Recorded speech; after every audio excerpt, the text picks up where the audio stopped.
आ जाइए प्लीज। ठीक है, आज टाइम है तो बिल्कुल, और तुमने सपोर्ट भी किया है।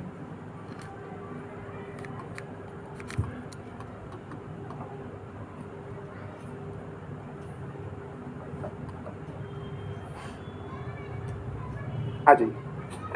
हाँ, अब बाकी लोग जा सकते हैं जिनको, हाँ अंग्रेजी इतनी बोल दी ना, मेरे पास शब्द खत्म हो गए। The discussion around theoretical things are done. अब मैं कोई भी चीज पढ़ाने वाली नहीं बोलने वाला हूँ, एक मोटिवेशनल स्टोरी मैं आपसे शेयर करना चाह रहा हूँ। सारे लोग SMJ या फिर स्टोरी लिखकर भेजेंगे जिसको सुनना है, जिसको नहीं सुनना वो ही और she can perfectly leave the chat और जा सकता है अपने घर पे। हॉरर बाद में सुनाएंगे, ठीक है ना? हॉरर बाद में सुनाएंगे।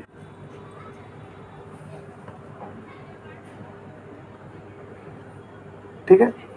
ये स्टोरी आप लोगों से रिलेट इसलिए होती है बिकॉज आप लोग एक सवाल पूछ रहे हो कि हमारा कुछ पार्ट मतलब कि आपकी क्लास 11th बर्बाद हो गया है ना? तो क्या हम आगे JEE मेंस और एडवांस क्वालिफाई कर सकते हैं कि नहीं, है ना? इसलिए मैं तुम्हें एक रियल इंसिडेंस बोलते ना, this story is inspired from real characters, और इनके जीवित जो लोग हैं उनसे संबंध है इसका। ऐसे नहीं बोल रहा हूं कि काल्पनिक है, इसका कोई संबंध नहीं है जीवित या मृत आदमी से, इसका पूरा संबंध है जीवित लड़के से। आपका एक पार्ट 11th का बर्बाद हुआ, आपने हाहाकार मचा दिया, जहां भी जा रहे हो जिससे भी मिल रहे हो 11th बर्बाद है, JEE क्वालिफाई कर सकते हैं कि नहीं कर सकते। एक बच्चे की मैं आपको कहानी सुनाता हूँ, ध्यान सुनना।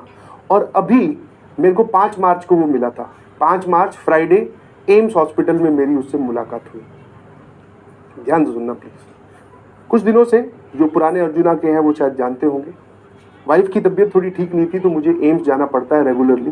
ठीक है, क्या प्रॉब्लम है सर, वाइफ को क्या हुआ है या मैम को क्या हुआ है, उस पर हम डिस्कशन नहीं कर रहे हैं। हाँ, द गुड थिंग इज कि मैम अब ठीक है, रिकवर हो रही है। ठीक है, वो पार्ट नहीं है। बट हाँ, मुझे वाइफ को लेकर एम्स जाना पड़ता है रेगुलरली, मतलब 2 हफ्ते में 3 हफ्ते में बार बार जाना पड़ता है। तो जब एम्स में जाते हैं तो वहाँ पे एंटर करने के बाद में आप सभी एक बराबर हो, वहाँ पे लंबी लाइन लगती है, जिस डॉक्टर से आपका अपॉइंटमेंट है उसके बाहर आप खड़े रहते हैं। तो मैं और मेरी वाइफ दोनों उस लाइन में लगे हुए थे। काफ़ी वेट करना पड़ता है, बहुत भीड़ होती है, तो लगे हुए थे। मेरे जस्ट पीछे एक लड़का खड़ा था, ठीक है, और वो लड़के ने क्या किया, मतलब काफ़ी देर बाद में उसने मुझे नोटिस किया होगा। मैं घूमा, क्योंकि लाइन में काफ़ी देर से खड़े हुए, 1-1.5 घंटा हो गया, तो आप ऐसे तो यानी सीधा खड़े रह सकते। मैं थोड़ा घूमा, उसने मुझे देखते, अरे सचिन सर। मैं कहा हाँ बेटा। पहले तो पैर छुए, उसके हाथ में भी फाइल थी, आपको अपनी अपनी फाइल लेके खड़ी रहने पड़ते हैं कि आपकी प्रिस्क्रिप्शन क्या है वो आपको दिखाना होता है सारा, क्या आपका इलाज चल रहा है। तो फिर उससे बात हुई, पहले उसने पूछा सर आप कैसे, फिर मैंने बताया कि वाइफ की थोड़ी तबीयत ठीक नहीं थी, अब रिकवर हो रही है। बोले अच्छा, रेगुलर चेकअप के लिए आए। फिर उससे पूछा, मैं कहा तू यहाँ कैसे, तो बोले कि सर मैं भी रेगुलर चेकअप के लिए आया। मैंने कहा क्या हुआ ये बता। फिर मैंने कहा तू मुझे कैसे जानता है, कौन से, कोई एक जनरल स्टूडेंट होता है ना, एक जनरल सवाल हम पूछते हैं कि कौन से बैच में था बेटा, अर्जुना में था कि लक्ष्य में था। बोले कि सर मैं अर्जुना का स्टूडेंट हूँ, अर्जुना 2.0 का, है ना, और मेरा मेन एम IIT JEE नहीं है सर, मेरा मेन एम NDA क्वालिफाई करना है, मुझे एक आर्मी ऑफिसर बनना है सर। बट हाँ, NDA में मैथमेटिक्स आती है, तो वो मैथ्स में आपसे पढ़ता था। मैंने कहा बहुत बढ़िया, प्राउड ऑफ यू। फिर मैंने कहा फिर क्या हुआ। बोले कि सर कुछ नहीं, मैथ्स का मेरा NDA का मेरा जो रिटर्न पेपर है वो क्वालिफाई हो गया था। अब फिजिकल का राउंड था, ठीक है, फिजिकल का राउंड होता है जिसमें SSB में जाने से पहले, आई बिलीव, ज़्यादा मुझे नॉलेज नहीं है, SSB में जाने से पहले एक फिजिकल का राउंड होता है। तो बोले सर उस राउंड की प्रिपरेशन मैं बहुत अच्छे से कर रहा था, मेरा NDA क्वालिफाई हो गया था, रिटर्न क्वालिफाई हो गया था। तो बोले वही शाम को रोज दौड़ लगानी, बिकॉज वो भगवा के देखते हैं, भागो भैया, ठीक है, हाइट मैच करवानी और वो सब, फिजिकल फिटनेस बहुत इंपॉर्टेंट होती है। बोले सर मैं वही कर रहा था, अपनी फिजिकल की ट्रेनिंग हमारी बहुत अच्छी से चल रही थी। तो एक दिन बोले दौड़ लगाकर मैं बैठा, पसीना वसीना सूख गया, तो पानी पीने के लिए मैंने गिलास उठाया, और गिलास ज़्यादा भारी तो था नहीं, पानी में जितना, मतलब आप गिलास में पानी डालोगे जितना भार होता है उतना ही भार था। बोले सर वो गिलास मेरे हाथ से छूट गया। वो पहला इंसिडेंस था जहाँ पर मुझे लगा कि कुछ गड़बड़ है। मतलब ये वो स्टोरी बता रहा है, ये सब होने के बाद में, तो मुझे लगा सर हाथ से छूट गया, कोई दिक्कत नहीं है। मैंने दूसरे हाथ से गिलास उठाया, पानी पी गया, अपना दौड़ भाग में चलता रहा। अगले दिन मैं महसूस कर पा रहा था, वो लड़का बोल रहा है कि जब मुझे फिजिकल के लिए वापस अपने दौड़ लगाने के लिए ग्राउंड में जाना था, तो मैं अपने एक राइट हैंड से जो जूते के जो फीते हैं वो बंद नहीं कर पा रहा। मतलब ये इस हाथ की ग्रिप धीरे धीरे जाने लगी थी। ठीक है, बहुत ही नॉमिनल सी बातें होती हैं। ठीक है, मैं तुम्हें बोलूँ मुट्ठी बंद करने के लिए, आप और मैं बहुत आसानी से कर लेंगे, बट किसी के जीवन का सबसे बड़ा संघर्ष यही है कि उससे मुट्ठी बंद नहीं हो रही, मतलब उसके हाथ की ग्रिप खत्म हो रही है। फिर बोले सर इसी में ही 2-3 दिन बीते, पेरेंट्स को थोड़ा बताया कि इस हाथ में थोड़ा महसूस नहीं हो रहा, तो ये तो नॉर्मल है, अगर आप किसी को भी बताओगे तो नॉर्मल डॉक्टर के पास लेके जाएंगे, नॉर्मल डॉक्टर नॉर्मल इलाज और नॉर्मल सी बातें बोलकर आपको मोटिवेट कर ठीक करने की कोशिश करेंगे। बोले सर 2-3 दिन बीते, मैंने अपना दौड़ना बंद नहीं किया, बिकॉज हमारा जो है वो फिजिकल का राउंड पास आ रहा था। बोले एक दिन मैं टी शर्ट उतारा था, ठीक है, टी शर्ट मतलब शायद वो चेंज कर रहा होगा या जो भी कर रहा होगा, पसीने वसीने से बदल रहा होगा।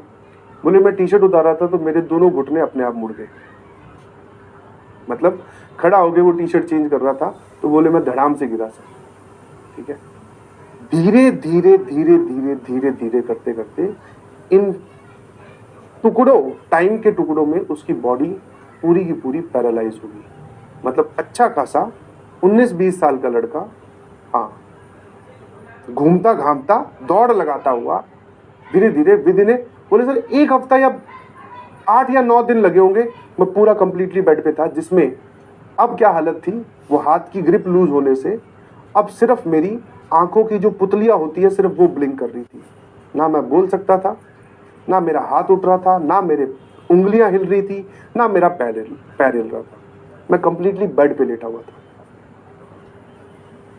ये उस लड़के ने बताया अपनी कहानी। 8 या 9 दिन में खेल फटाफट फटाफट फटाफट, वो जो होते हैं ना इवेंट्स इतने बार बार रिकरेंस में आ गई कि कभी हाथ की ग्रिप जा रही है, कभी बोले सर गर्दन अपने आप, ये जो होती है ना गर्दन, आपको नहीं पता चल रहा आपकी गर्दन संभाल रखी है आपके ब्रेन ने या स्पाइन ने, जब वो कनेक्शन वहां से लूज होगा तो ये गर्दन गिर जाएगी, आपकी हाथ की ग्रिप। बोले सर 8 या 9 दिन में पूरा बेड पे था, और आसपास घर वाले जो बोल रहे थे वो मुझे सुनाई दे सकते थे, बट मैं उनको बोल के रिप्लाई नहीं कर सकता, सिर्फ पुतलियां चिपका रहा हूँ, उसी से कुछ समझाने की कोशिश कर रहा हूँ। ठीक है, ये कहानी शुरू हुई। अब इसके बाद में पेरेंट्स को ये नहीं समझ में आया कि ये बीमारी कौन सी है। तो वो बोले सर पहले तो उस गांव में जितने डॉक्टर थे, फिर पास में नजदीक में जो शहर पड़ता है उसमें जितने डॉक्टर्स थे, सुनते जाना आराम आराम से, और फिर पूरे उसके जिले में या पूरे स्टेट में जितने डॉक्टर्स थे सबको दिखाया, और इस पूरे प्रोसेस में 7-8-9 महीने लगे, या 4-5-6 महीने लगे।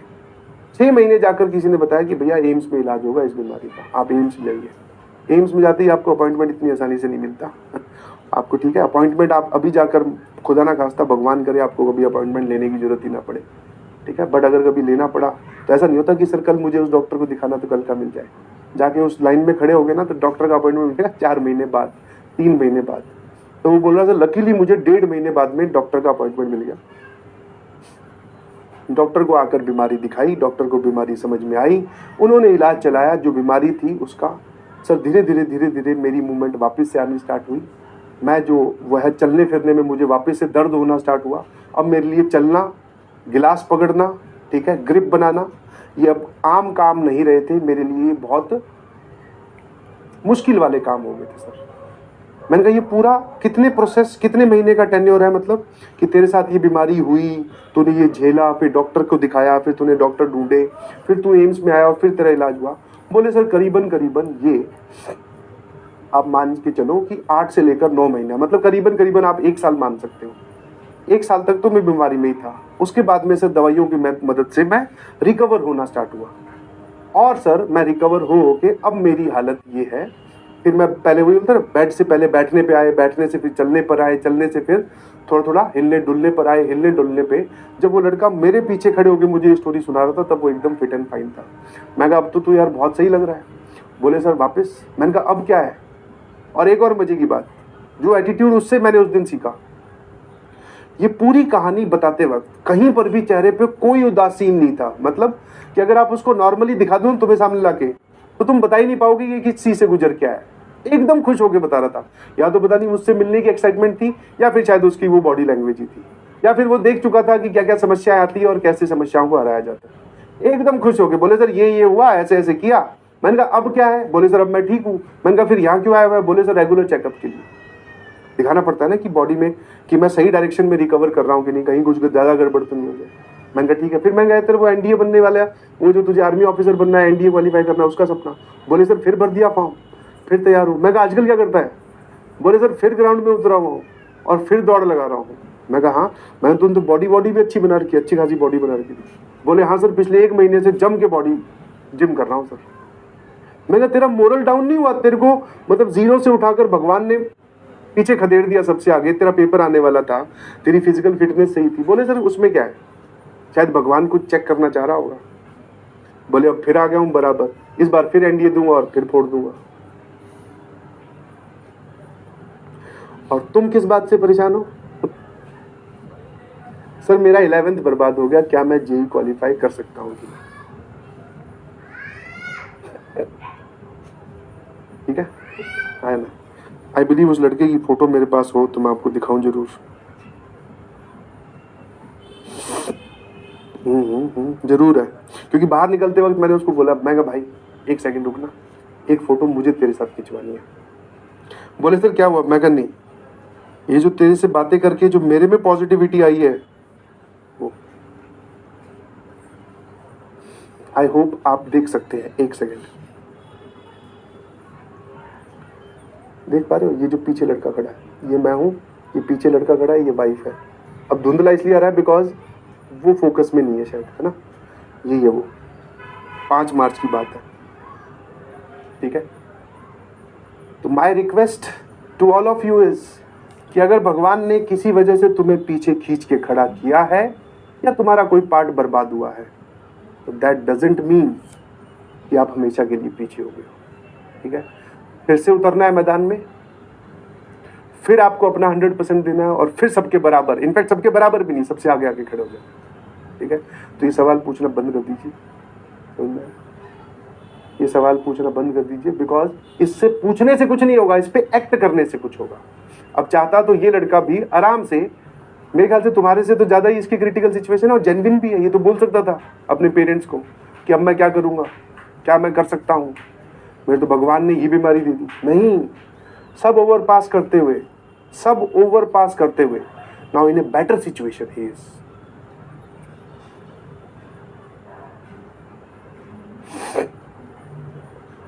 और बिना किसी ड्रामेबाजी के कि मेरे साथ तो ये हो रहा है, मेरे साथ तो वो हो रहा है, मैं तो ये हूं, मैं तो वो, अब कुछ नहीं है।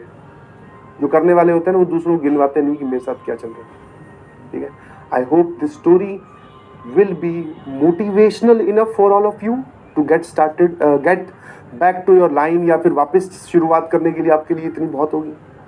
ठीक है ना? Bye bye, thank you so much.